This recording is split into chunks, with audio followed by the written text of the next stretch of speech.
go. Get a little grounded. Get, there's KP4 solar activity popped up as I did this. Another intense day in our ascension journey. Today I wanted to talk about the dark. Our darkness, the world's darkness. It's all part of our experience. And pardon me. And we're programmed and taught as we grow up to not be a bad person, to not be part of the dark. The dark is evil. The dark is not good. The dark is malevolent, etc., etc., etc. But yet we're immersed in it. We have it all around us. There's very strange things going on in the world that is trying to control us. Viruses and vaccines and other crazy stuff.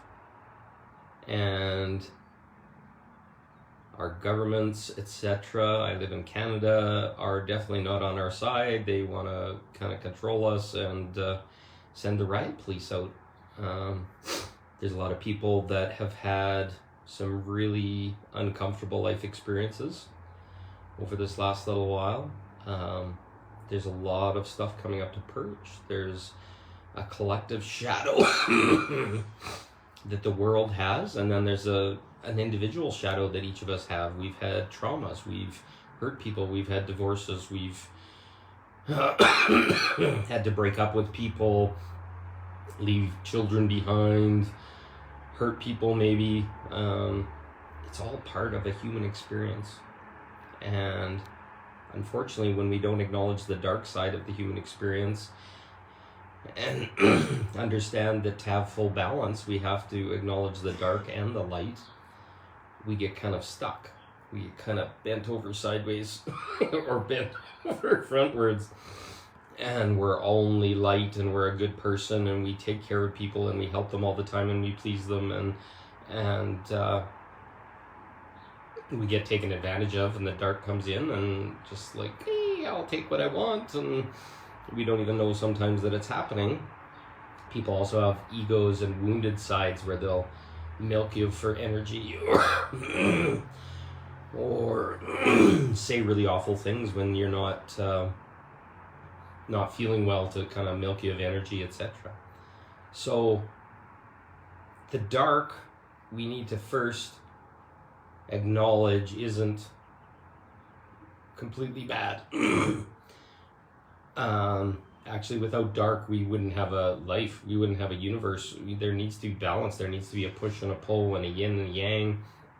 And I can acknowledge that the dark got a little out of control in 3D reality, and there's been a lot of really dense stuff going on we're not even aware of yet, of what's really went down, but it's going to come clear here very soon because we're out of balance. The dark has taken over and it's controlled everything.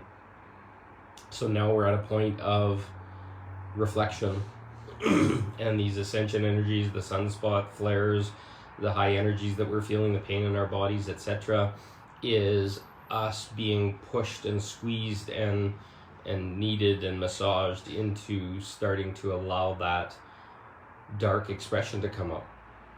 And I'm not saying we have to be dark to other people, but we have to acknowledge it, and then we have to grieve it, and we have to make a choice from a conscious awareness of the range. So that could be really dark and hurt somebody and want to kill them, or really light and just love, love, love.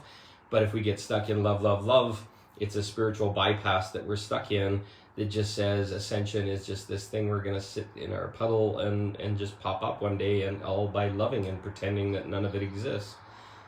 We can't. We have to do our shadow work. Without the shadow work, we're half a person. We don't know what our full range is. Our power is given away. We're a victim of our traumas. We're a victim of all the control that's going on. And we're being taught, we're being urged by the universe in this most gentle, loving way, but sometimes it looks like hell on earth, and it's pushing and everything breaking down and everybody getting hurt and losing my spouse, or having to have a divorce, or what's going on in my throat there. But without our shadow work, we're half a person. I'm going to tell you, shadow work doesn't have to be hard, but we have to get comfortable with dealing with our emotions. So when we get traumatized, we basically have an emotion that comes up and we can't express it at the time, and we basically just take it, turn it into a bubble, and just say, I'm never touching that again. That's too scary, that hurts. And we put up all these rules and all these things. But to find ourselves, you're going to find out that as you explore your shadow work and those traumas and all those things that you did to say that you're never going to have that. Let's say you were attacked by a person and they were of the opposite sex, and you're like, I'm never going to be around the people of the opposite sex again, and I'm never going to go in situations where that could happen. And now all of a sudden you've cut off a whole part of your life just to avoid dealing with that bit of emotion. I'm going to say shadow work doesn't have to be scary. It's not like going into purposely hurt yourself or to be scared or whatever, but it requires us to sit in our trigger and acknowledge what's there and start to observe. And it doesn't mean reliving the whole situation. It just means observe, go back to the situation, and start to see what lesson was trying to be taught through that situation. And breathing lots. Maybe you have somebody accompany you in that process, but acknowledging that maybe in that moment when they were hurting you, you wanted to kill them back. Acknowledging that you couldn't because you felt you were too weak, or acknowledging that you had no self-worth in that moment, and just acknowledging it and saying, okay, I felt that. Is it true? Well, often these are things that happened like 10, 15, 20 years ago, and we're looking at it again and we're seeing it in a new light. We're seeing it from a new version of ourselves because we made a ton of decisions since then. And really a lot of times shadow work is just to go back to that point in time and acknowledge it, and then feel the emotion, like cry and feel it, and let that bubble kind of pop and burst. And the most beautiful thing starts to happen once we let that. So think of, we have a dozen different traumas, and think of them as the foundations of a bridge, those little rises in the river where the concrete goes down into, and it holds the bridge so that the bridge can hold cars on top. Well, those traumas, or those bubbles that are in our body, a lot of times they're in our pelvis and our genitals, etc., very pushed down as far as they can go in your body so you don't have to touch them. And then we build what we call armor on top. So these are the rules that protect us. So it's kind of like Band-Aids. So it's like a Band-Aid against getting attacked in a dark alley is to never go in a dark alley again, or never go out at night, or never whatever. And then we create these artificial rules to protect ourselves, which is armor. And eventually, in the world that we live in, we got like 20 feet of armor all through our heart and our lower chakras that keep us from getting hurt. But it also has restricted our life so much. Maybe we're angry, we want to die, or we think we have no life, etc. Well, guess what? Now, instead of going in and unwinding all those stories and all those things and dissolving our armor, what we want to do is we want to start taking out some of the bridge pilings. So if we can go down and deal with that wound directly without having to look at all the armor, and just looking and viscerally feeling, and then feeling the emotion and crying until that bubble pops or expresses itself. It doesn't have to be painful, but it's very cathartic. And then that bridge piling stops. Well, guess what happens when the bridge piling no longer exists? It starts to weaken. That armor starts to have no longer the beliefs behind it that made it possible, and you'll start to have a shift and a change. And the quickest way to get through this shift and a change is eventually get enough of those bubbles pop that the armor starts to implode, the bridge starts to collapse, or I wouldn't even call it the bridge, just call it a wall that was protecting you, that allowed you or forced you to have no life, it'll start to collapse. And you go through this period of, questioning everything, all your beliefs, all the reasons why are men good, are women good, are doctors good, or whoever you got your trauma from, and you will get to look at it again, but in a new light, in a light of awareness, of not wounded, not hiding a bunch of emotions with all these prickly patches down below where unexploded mine shells of trauma are. It'll start to implode. The beautiful thing, once that bridge starts to implode and the armor starts to implode, we get to be a new person. It's like the unexploded bubbles of trauma will also be released. And we can also get into healing ourselves in beautiful ways. The awakening through sexuality stuff that I also teach in a different group can help us get back to our personal sexuality and use that energy to cleanse and wash and clear and move through these energies very rapidly. Instead of it having to be a cathartic process where you're always looking at the dark, the universe has given us this beautiful healing modality for ourselves.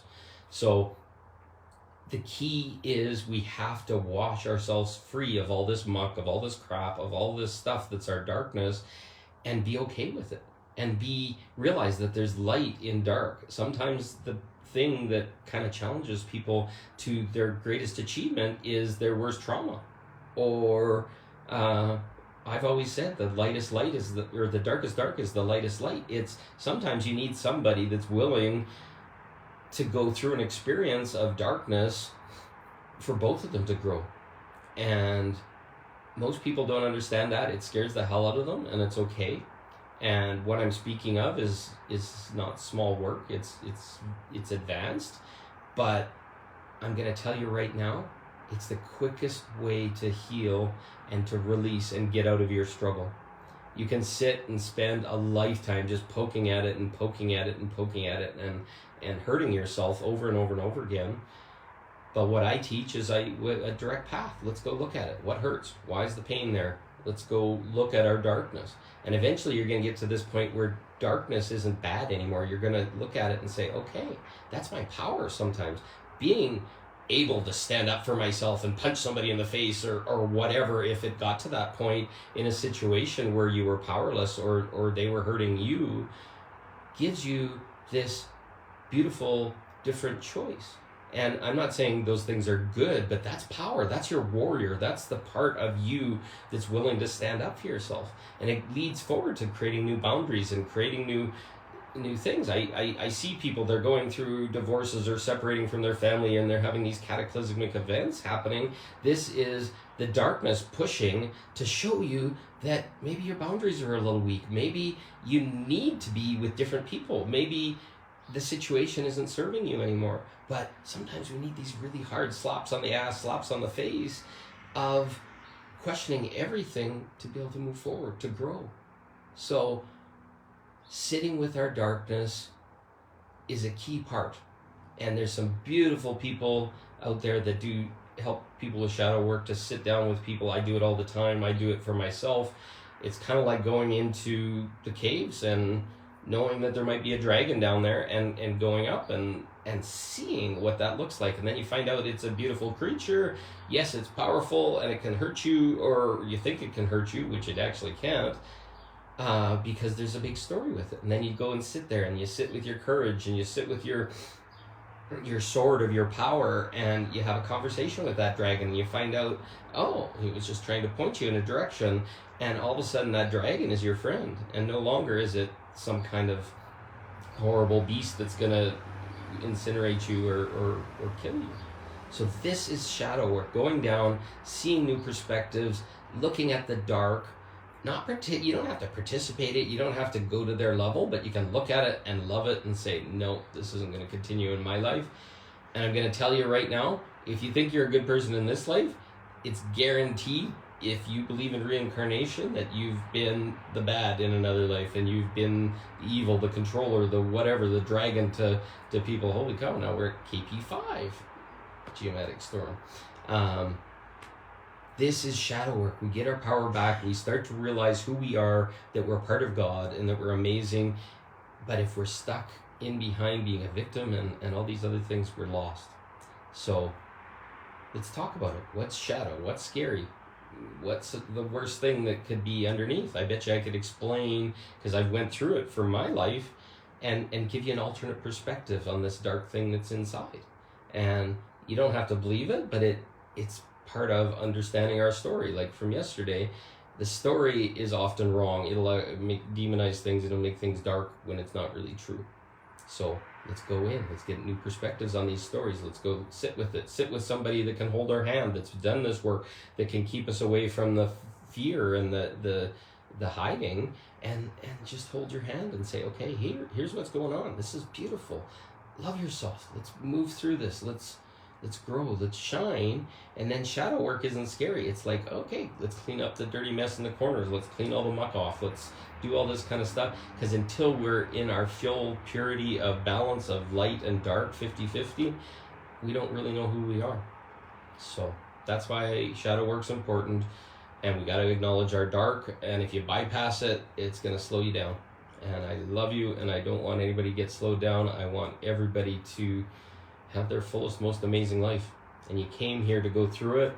It's not the easiest stuff to do, but the quicker you address it, and there's tons of tools out there that can make it pleasurable and much easier, but we got to learn them. We got to go there, and we got to trust that this has to happen. So I love you.